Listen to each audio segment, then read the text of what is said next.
আল্লাহ সুবহানাহু ওয়া তাআলা প্রথমেই আল্লাহর পরিচয় দিয়ে সূরাটি শুরু করছেন। কোরআনে কারিমে সবচেয়ে বেশি আলোচনা কিসের? মারিফাতুল্লাহ সুবহানাহু ওয়া তাআলা। আল্লাহ সুবহানাহু ওয়া তাআলার মারিফত মানে আল্লাহ সুবহানাহু ওয়া তাআলার পরিচয়।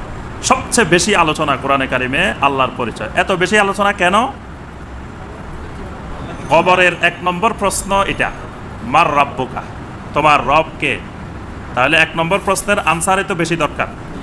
আমরা ছাত্রদেরকে বলে দিই যে পরীক্ষায় যখন লেখা শুরু করবা তখন তুমি যে প্রশ্নটা সবচেয়ে ভালো পারো এটা আগে লিখবে।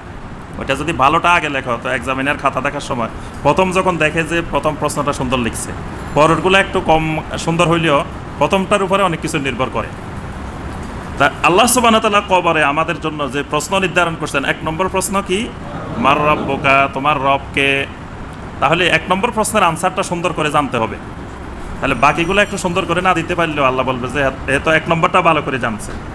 এই জন্য কোরআনে কারিমে সবচেয়ে বেশি আল্লাহ রাব্বুল আলামিন আল্লাহর পরিচয় তুলে ধরছেন যে আল্লাহ কে।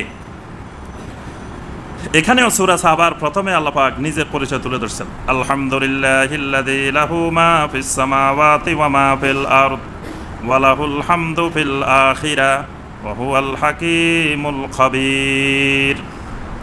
আল্লাহ রাব্বুল আলামিন বলেন আলহামদুলিল্লাহ, সমস্ত প্রশংসা হলো ওই আল্লাহ রাব্বুল আলামিনের জন্য। আলহামদুলিল্লাহ। আল্লাহ পাক এই আলহামদুলিল্লাহ দিয়ে সূরা শুরু করে মুমিনকে শিক্ষা দিচ্ছেন, মুমিন যেন সবসময় কি বলবে? আলহামদুলিল্লাহ। বিপদে থাক, দুঃখে থাক, কষ্টে থাক, যে অবস্থায় থাকুক সব সময় তার জবান থেকে বের হবে আলহামদুলিল্লাহ। আল্লাহর প্রশংসা, সমস্ত প্রশংসা আল্লাহর জন্য। এখন যে আল্লাহর এত প্রশংসা, ওই আল্লাহটা কে? আল্লাযী লাহু মা ফিস সামাওয়াতি ওয়া মা ফিল আরদ। ওই আল্লাহ হলেন তিনি আসমান সমূহের মধ্যে যা কিছু আছে, জমিন সমূহের মধ্যে যা কিছু আছে, এই সব কিছু যার মালিকানাধীন, যার নিয়ন্ত্রণাধীন, তিনি হলেন আল্লাহ রাব্বুল আলামিন। সুবহানাল্লাহ। আল্লাহ হলেন তিনি যিনি আসমানে যা কিছু আছে, জমিনে যা কিছু আছে, আমরা যা দেখি যা দেখি না, এই সব কিছুর মালিক যিনি, তার নাম হলো আল্লাহ। তার নাম খোদা না, তার নাম কি? আল্লাহ। তার নাম খোদা, গড, যা কিছু বলা হয় এগুলো কোনোটাই না, তার নাম হলেন আল্লাহ। আল্লাহ শব্দটা এমন একটা শব্দ যেটার কোনো ট্রান্সলেশন, অনুবাদ হয় না, কোনো তারজামা হবে না। আল্লাহ পৃথিবীর যত ভাষায় লেখেন সব ভাষায় আল্লাহ হবে। ওয়ালাহুল হামদু ফিল আখিরা। আর শুধু তিনি এই দুনিয়ার জীবনে, আসমান জমিনে শুধু তার প্রশংসা নয়, তার প্রশংসা আখিরাতেও বিদ্যমান। সুবহানাল্লাহ। মৃত্যু পরবর্তী যেই জীবন আখিরাত, সে আখিরাতেও হামদ এবং প্রশংসা একমাত্র ওই আল্লাহ। অর্থাৎ দুনিয়ার যিনি মালিক, আখিরাতেরও তিনিই মালিক। ওয়া হুয়াল হাকীমুল খাবীর। ওই আল্লাহর পরিচয় হলো তিনি একজন হাকিম। তার একটা বড় পরিচয় হলো তিনি হাকিম। হাকিম মানে কি? জি, হাকিমের অনেকগুলো অর্থ আছে। একটা এখানে যে অর্থটি, সেটি হলো তিনি বড় বিজ্ঞানী, তিনি হিকমা। হিকমা মানে সায়েন্স, টেকনোলজি, বিজ্ঞান প্রযুক্তিকে আরবিতে বলা হয় হিকমা। আর এই সকল বিজ্ঞান প্রযুক্তির মালিক হলেন হাকিম, আল্লাহ রাব্বুল আলামিন, যিনি হিকমা দুনিয়ার মানুষের মধ্যে দেন, শিক্ষা দেন, মানুষের মন মগজে ঢুকাই দেন, তার নাম হলো হাকিম। আল খাবির। তার আরেকটা পরিচয় হলো তিনি খাবির। খাবির মানে খবর থেকে খাবির, মানে যিনি সব কিছুর খবর রাখেন। এমন কিছু জমিনে নাই যে জিনিসের খবর আল্লাহর কাছে নাই। কিন্তু আমাদের দেশের মানুষেরা এই কথাটা বুঝাইতে যায়, আবার শিরকি আকীদার দিকে চলে গেছে। ওই জমিনে আল্লাহর হুকুম ছাড়া কিছু হয় না, এরকম বলে না? আল্লাহর হুকুম ছাড়া কিছু হয় না, এই কথা আল্লাহ পাক কোরআন হাদিসে কথা বলেন। কিন্তু আল্লাহর এলেম ছাড়া, আল্লাহর খবর ছাড়া জমিনে কিছু হয় না। ওয়ামা তাসকুতু মিন ওয়ারাকাতিন ইল্লা ইয়ালামুহা। জমিনে গাছের একটি পাতাও ঝরে পড়ে না যেটার এলেম আল্লাহ পাকের নাই। সুবহানাল্লাহ। গাছের একটা পাতা ঝরে পড়লে সেটার এলেমও আল্লাহ সুবহানাহু ওয়া তাআলার আছে, সেটার খবরও আল্লাহর কাছে আছে। কিন্তু গাছের পাতা আল্লাহর হুকুম ছাড়া ঝরে না, এই কথা আল্লাহ বলেন। যদি বলেন যে আল্লাহর হুকুম ছাড়া জমিনে কিছুই হয় না, তো তাহলে চোর চুরি করে কি আল্লাহর হুকুমেই করে? সন্ত্রাসী সন্ত্রাস করে কি আল্লাহর হুকুমেই করে? সব আল্লাহ করায়? এটা তো মুতাজিলাদের আকীদা, যে আপনি আল্লাহর উপরে সব ছেড়ে দিলেন, আমার কোনো দোষ নাই, যা হয়েছে আল্লাহই করছে, আমি যে নামাজ পড়ি না এটাও কিন্তু আমার দোষ নাই, এটা আল্লাহ করছে, আল্লাহ হুকুম করছে যে তুমি নামাজ পড়িও না। এজন্য আমি পড়ি নাই। আল্লাহ যদি হুকুম করতো এই তুমি নামাজ পড়ো, তাহলে আমি নামাজ পড়তাম। মানে দোষ আমার কিছু নাই, দোষ কার? আল্লাহ সুবহানাহু ওয়া তাআলার উপরে দোষ চাপানো। এটা হলো মুতাজিলা, জাবরিয়া, কাদরিয়া, এসব বাতিল ফেরকার আকীদা। আর আমাদের আহলুস সুন্নাহ ওয়াল জামাতের আকীদা হলো দোষ আল্লাহর না, দোষ আমার, নিজের দোষ স্বীকার করে নেওয়া। এজন্য আল্লাহ পাক দেখেন কোরআনে বারবার শিখেছে, রব্বানা যালামনা আনফুসানা, রাব্বুল আলামিন আমরা আমাদের নফসের উপরে জুলুম করে ফেলেছি। আপনার দোষ নাই, দোষ কার? ইউনূস আলাইহিস সালাম কি বলছেন? ইন্নী কুনতু মিনাজ জালিমিন, আমি নিজেই জালেমদের অন্তর্ভুক্ত হয়ে গিয়েছি, দোষ আমার, আপনার দোষ না। এটা হলো আমাদের আকীদা। তা আল্লাহ পাকের একটি বড় পরিচয় হলো তিনি খাবির, তিনি সব কিছুর কি করেন? খবর রাখেন। ইয়ালামু মা ইয়ালিজু ফিল আরদি ওয়া মা ইয়াখরুজু মিনহা, তার এলেম এত দূর বিস্তৃত, মা ইয়ালিজু ফিল আরদে, জমিনের ভিতরে যা কিছু প্রবেশ করে, জমিনের ভিতরে যা কিছু প্রবেশ করে সব কিছুর এলেম আল্লাহ পাকের আছে। আল্লাহর অগোচরে জমিনের ভিতরে, মাটির ভিতরেও কোনো কিছু লুকাই রাখা যায় না। ওয়া মা ইয়াখরুজু মিনহা, জমিনের ভিতর থেকে যা কিছু বের হয় এটার এলেমও আল্লাহ সুবহানাহু ওয়া তাআলার আছে। আল্লাহর এলেম ছাড়া জমিনের ভিতর থেকে একটা বীজ আপনি বপন করলেন, মাটির নিচে লুকায় রাখলেন, এই যে লুকায় রাখছেন এটার এলেমও আল্লাহর কাছে আছে। আবার এখান থেকে যে গাছ বের হচ্ছে এটার এলেমও আল্লাহ সুবহানাহু ওয়া তাআলার কাছে আছে। ওয়া মা ইয়ানজিলু মিনাস সামাই ওয়া মা ইয়ারুজু ফিহা, আসমান থেকে যা কিছু নিচের দিকে নাজিল হয়, অবতীর্ণ হয়, ওয়া মা ইয়ারুজু ফিহা, যা কিছু আবার আসমানের দিকে উঠে, এই দুটার এলেমে আল্লাহ রাব্বুল আলামিনের কাছে আছে। সুবহানাল্লাহ। তাহলে বোঝা যায় আসমান থেকে কিছু জিনিস নিচের দিকে নামে, আবার কিছু জিনিস উপরের দিকে উঠে। তাহলে আসমান কোন দিকে? উপরের দিকে। আল্লাহ পাক বলছেন যে আকাশের দিক থেকে যা কিছু অবতরণ করে, ওয়া মা ইয়ারুজু ফিহা, আবার আকাশের দিকে যা উঠে, এই সব কিছুর এলেম আল্লাহ পাকের কাছে আছে।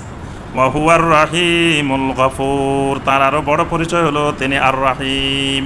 তার একটা বড় পরিচয় আর রাহিম।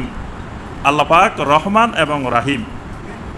রহমান হলো দুনিয়ার জন্য, আর রাহিম হলো আখিরাতের জন্য।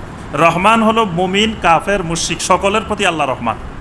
আল্লাহ সুবহানাহু ওয়া তাআলা যদি রহমান না হইতেন তাহলে আল্লাহর জমিনে কোনো কাফের, মুশরিক, মুনাফিক, আল্লাহ নাফরমান বসবাস করতে পারত না। আল্লাহ সুবহানাহু ওয়া তাআলার রহমান নামের বরকতে সমস্ত কাফের, মুশরিক, ফাসিক, জালেম সবাইকে আল্লাহ পাক রিজিক দিচ্ছেন, সব কিছু সরবরাহ করতেছেন। কিন্তু আখিরাতে আল্লাহর পরিচয় হলো ওয়া হুয়ার রাহিম। আখিরাতের পরিচয় হলো আল্লাহ পাক রাহিম। শুধু মুমিনদের প্রতি রাহিম, আর মুশরিকদের প্রতি আল্লাহ পাক আখিরাতে রাহিম থাকবেন না। আল গাফুর, আল্লাহ পাকের আরেকটি পরিচয় হলো তিনি আল গাফুর। গাফুর মানে মহা মহা ক্ষমাশীল, খালি ক্ষমাশীল না, মহা ক্ষমাশীল। গাফুর, তিনি যত বড় নাফরমান হোক, যত বড় অপরাধী হোক, আল্লাহর দরবারে গেলে খালি হাতে ফিরে না। কেউ ফিরে না খালি হাতে গেলে আল্লাহর দরবারে।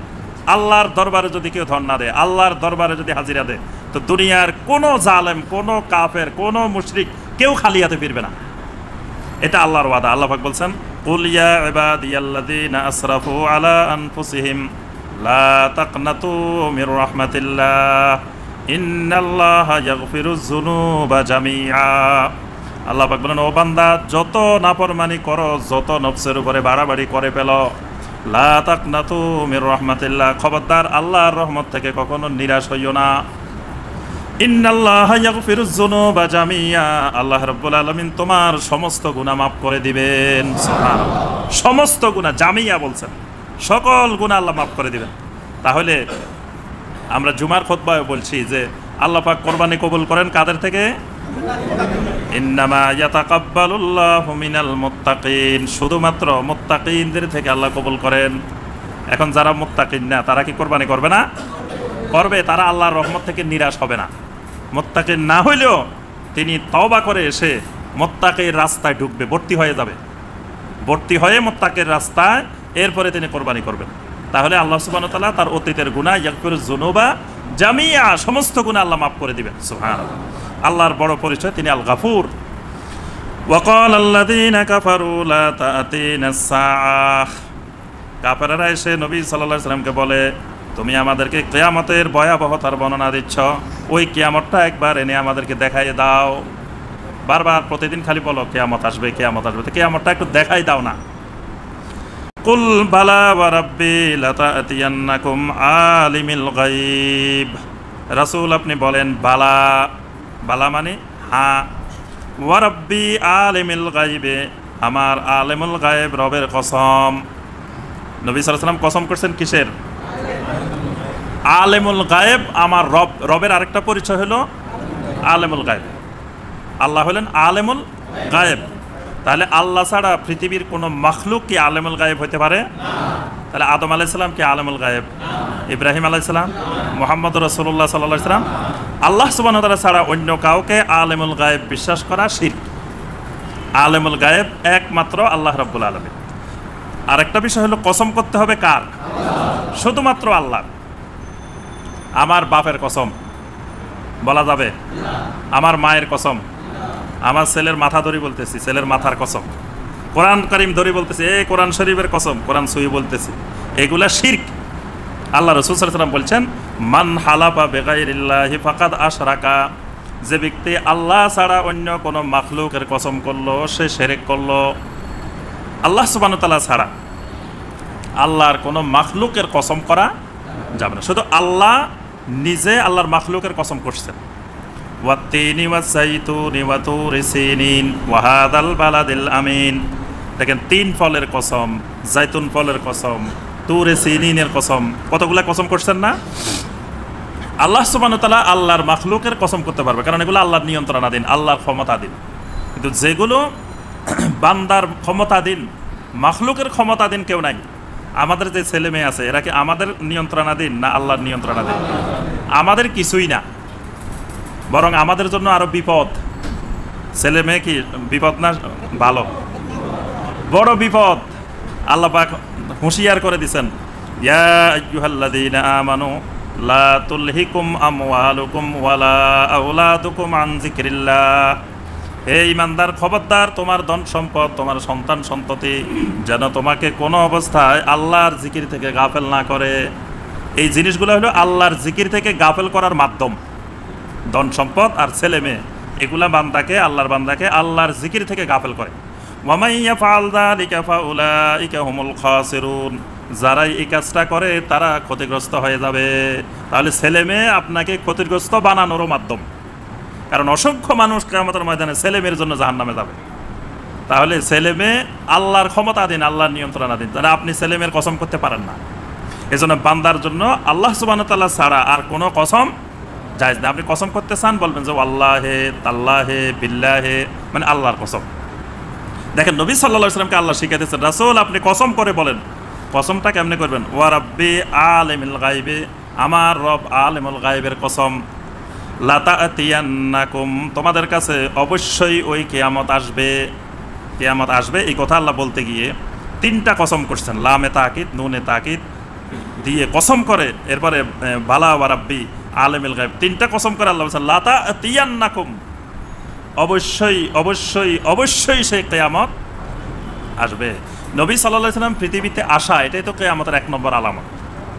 নবী সাল্লাল্লাহু আলাইহি ওয়াসাল্লাম বলছেন আনা ওয়াসাতু কাহাতাইনে, আমি আর কিয়ামত হলাম এরকম। 2টা আঙ্গুলকে একত্র করে বলছেন না, আমি আর কিয়ামত মানে আমি এখানে, কিয়ামত এখানে, মানে আমি পৃথিবীতে এসে যাওয়া, তার মানে সামনে কিয়ামত।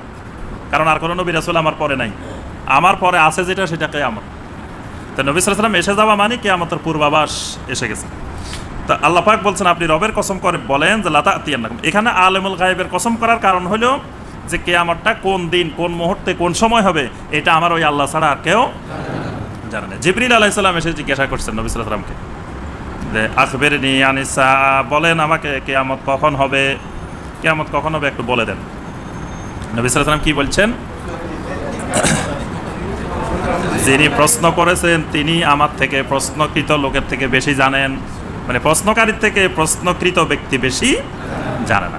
অর্থাৎ যে আল্লাহ পাকের কখন কিয়ামত হবে এটা যদি জানতো কোনো মাখলুক, তা আমার আগে জিবরাইল জানতো। জিবরাইলও জানে না, জিবরিল আলাইহিস সালাম জানেন না কখন কিয়ামত হবে। লা ইয়াযুবু আনহু মিসকালু যাররাতিন ফিস সামাওয়াতি ওয়ালা ফিল আরদে, আমার রব, যেই রবের আমি কসম করলাম যিনি আলিমুল গায়ব, ওই রবের থেকে জাররা পরিমাণ কোনো জিনিস আসমানে জমিনে আল্লাহর অগোচরে থাকতে পারে না। আমার রবের অগোচরে একেবারে জাররা পরিমাণ, জাররা মানে একেবারে কণা, একেবারে ক্ষুদ্র অণু পরিমাণ এইরকম কোনো জিনিস আসমানেও নাই, জমিনেও নাই। ওয়ালা আসগারু মিন যালিকা ওয়ালা আকবার, এবং ওই জাররা থেকে, ওই অণু থেকে আরও ছোট যদি হয়, অথবা ওই অণু থেকে জাররা থেকে যদি আরও বড় হয়, ইল্লা ফি কিতাবিম মুবিন, আমার রব্বুল আলামিনের স্পষ্ট কিতাবের মধ্যে সেটা লেখা আছে। সুবহানাল্লাহ। এই আয়াতে কারিমা গবেষণা করে বর্তমান দুনিয়ার বিজ্ঞানীগণ বলছেন যে একসময় পৃথিবীতে বিজ্ঞানীগণ ধারণা করতেন জাররা হলো একেবারে ক্ষুদ্রতম একক, মানে অণুর নিচে আর কিছু নাই। কিন্তু আল্লাহ পাক এখানে বলছেন ওয়ালা আসগারু মিন যালিক, অণুর থেকে যদি আরো ক্ষুদ্র হয়, আরো ছোট হয়, আল্লাহ পাক এখানে ইঙ্গিত দিচ্ছেন যে জাররা থেকে আরো ছোট আছে। এজন্য আল্লাহ পাক ওয়ালা আসগারু মিন যালিক বলছেন। এজন্য বর্তমান বিজ্ঞান কিন্তু অণুর থেকে আরো ছোট আবিষ্কার করছে। তারা বলছে যে জাররা থেকে, অণু থেকে আরো ক্ষুদ্র এককও আছে। এই কথা আল্লাহ পাক কোরআন কারিমে আগে ইঙ্গিত দিচ্ছেন। কোরআনে কারিমের অসংখ্য ইঙ্গিত আছে যেগুলো আমরা এখনো গবেষণা করে, রিসার্চ করে এখনো বের করতে পারিনি। কিয়ামতের পূর্বে আস্তে আস্তে আস্তে আস্তে দেখবেন যে কোরআনের সমস্ত আয়াতে কারিমা এবং সায়েন্টিফিক যত আয়াত আছে সবগুলোর ব্যাখ্যা আল্লাহ পাক প্রকাশ করে দিবেন। দেখা যাবে এক একটি আয়াতে আল্লাহ পাক যে কথাগুলো বলছেন এই কথাগুলোর বাস্তব প্রতিফলন তখন দেখা যাবে। আল্লাহ পাক রাসূলকে শিখিয়ে দিচ্ছেন, আপনি বলেন যে আসমানে জমিনে জাররা পরিমাণ, জাররা থেকে ছোট, জাররা থেকে বড় এইরকম কোনো জিনিস আল্লাহর অগোচরে নাই। লিয়াজজিয়াল্লাযীনা আমানু ওয়া আমিলুস সালিহাত। আচ্ছা, আরবের মুশরিকেরা এসে বলল, ঠিক আছে ভালো কথা, তোমার রবের পরিচয় জানলাম এবং কিয়ামতের ব্যাপারেও তুমি বললা যে এটা অবশ্যই আসবে, এটা আলেমুল গায়েব জানেন, তো কিয়ামত করার দরকারটা কি? বুঝতে পারছেন প্রশ্ন? আমরা মনে করি কি, বর্তমান যুগের মানুষেরা মনে করি যে মনে হয় পৃথিবীতে আমরাই সবচেয়ে চালাক মানুষ, সবচেয়ে পণ্ডিত মানুষ, অথচ আমাদের থেকে কত বড় বড় পণ্ডিত অতিবাহিত হয়ে গেছে। নবী সাল্লাল্লাহু আলাইহি সাল্লামের যুগে যে পণ্ডিতেরা ছিল এদের তুলনায় আমরা কোনো পণ্ডিতের ধারে কাছেও না। ওই পণ্ডিতেরা কোনো প্রশ্ন বাকি রাখে নাই, মানে ইসলামকে নিচ্ছিন্ন করার জন্য, নবী সাল্লাল্লাহু আলাইহি সাল্লামকে হেয় প্রতিপন্ন করার জন্য, কোরআনকে আল্লাহর কিতাব না এটা প্রমাণ করার জন্য এমন কোনো পদ্ধতি বাকি নেই যেটা তারা বাকি রাখে নাই। সব পদ্ধতি অবলম্বন করেই ছাড়ছে। তো তারা এসে বললো, আচ্ছা ঠিক আছে, কিয়ামতের কথা যা বলছো আমরা মেনে নিলাম, তো কিয়ামতের দরকারটা কি? এবার কি বলবেন? আল্লাহ পাক শিখাই দিচ্ছেন, রাসূল আপনি জবাব দেন এটা, লিয়াজজিয়াল্লাযীনা আমানু ওয়া আমিলুস সালিহাত। আপনি বলুন কিয়ামতের দরকার এই জন্য যারা ইমানদার এবং যারা আমলে সালেহ করে এই মানুষগুলাকে যাজা দেওয়ার জন্য কিয়ামতের দরকার। আপনি এত কাজ করলেন, এত পরিশ্রম করলেন, তা আপনার যাজা দিতে হবে না? আপনার উজরত দিতে হবে না? প্রতিদান দিতে হবে না? তো এই উজরত, এই প্রতিদান দেওয়ার জন্য কিয়ামতের দরকার, যে আপনি এই পৃথিবীতে ঈমান আনবেন, আমলে সালেহ করবেন, আর আখিরাতে গিয়ে এটার উজরত, এটার ফল আপনি ভোগ করবেন। তো ভোগ করার জন্য তো একটা সময় দিতে হবে। সারা জীবন আপনি সব ত্যাগ করলেন, দুনিয়াতে আপনি কোনো আরাম আয়েশের কিছুই আপনি গ্রহণ করতে পারলেন না। দেখেন যত আরাম আয়েশের জিনিস আছে সব কিন্তু হারাম। আপনি যেগুলো আমরা দুনিয়ার জীবনে বেশি আরাম আয়েশ করতে চাই এরকম জিনিস আপনি ইচ্ছা করলেও গ্রহণ করতে পারতেছেন না। আল্লাহ পাক এগুলোকে হারাম করে রেখেছেন। এখন আপনাকে একটা সুযোগ তো দিতে হবে, যে সময় আপনার আর কোনো হারামের কোনো বাধা নিষেধ নাই। আপনি জান্নাতের ভিতরে যদি কোন যে সারাদিন আমি মদ খামো, কি কোনো নিষেধ আছে? হারাম আছে? তো দুনিয়াতে আপনি এক ডোক খাইলে আপনার জন্য জান্নাত হারাম হয়ে যাচ্ছে। আপনি এত বড় হারাম কাজ করতেছেন, কিন্তু জান্নাতে এক ডোক না, কলসে কলসে, বোতলে বোতলে যদি সারাদিনও খান, কোনো নিষেধাজ্ঞা আছে? আপনি যে দুনিয়াতে এই যে 60-65 বছর 70 বছর খাইলেন না, আপনাকে একটা খাওয়ার সুযোগ দিতে হবে না? কি বলেন? আপনি এখন জানা বেবিচার একদিন করলে আপনি বিশাল গুনাহের কাজ করতেছেন, তা আপনার মন কি চায় না যে আপনি আনন্দ ফুর্তি করবেন? কি আপনাদের মন চায় না? সবাই চায়, কিন্তু আল্লাহর বিধিনিষেধের কারণে আমরা পারি না, আল্লাহকে ভয় করার কারণে আমরা এটা পারি না। তা আপনাকে একটা সুযোগ দিতে হবে, যে সময় কোনো বাধা নিষেধ নাই, যা মনে চায় সারাদিন আনন্দ ফুর্তি করো, এরকম সুযোগ দেওয়া লাগবে না? এইটাই আল্লাহ পাক বলতেছেন, লিয়াজজিয়াল্লাযীনা আমানু ওয়া আমিলুস সালিহাত। যারা ঈমান আনে আর আমলে সালেহ করে এই মানুষগুলোকে যাজা দেওয়ার জন্যই আখিরাত দরকার, কিয়ামত দরকার।